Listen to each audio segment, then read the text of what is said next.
Realme RMX 3841 and RMX 3843 were certified by Tina yesterday, and we saw them in photos.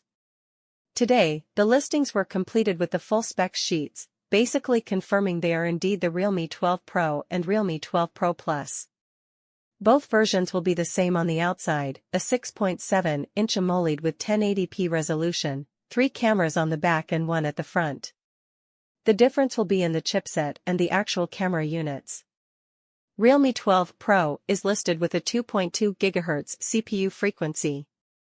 The trio of cameras on the back will have 50MP, 32MP, and 8MP sensors, likely with wide, portrait 2x optical zoom and ultra-wide angle lenses. The front-facing camera has a 16MP sensor.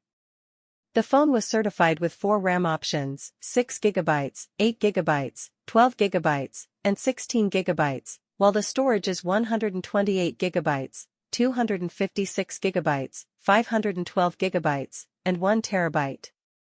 We are yet to learn how Realme will combine them. Realme 12 Pro Plus has the same 161.5 by 74 by 8.8 mm body that weighs 190 grams, meaning it has the same 10-bit OLED and likely the same battery. It has a 2.4 GHz CPU, matching the Snapdragon 7 Plus Gen 2 chipset. The camera's sensors are 64MP, 50MP, and 8MP, and the company already confirmed there is a periscope lens in front of one of the sensors. We believe it will be the second one because the setup looks quite similar to the Realme GT5 Pro flagship. Realme RMX 3841 and RMX 3843 were certified by Tina yesterday, and we saw them in photos.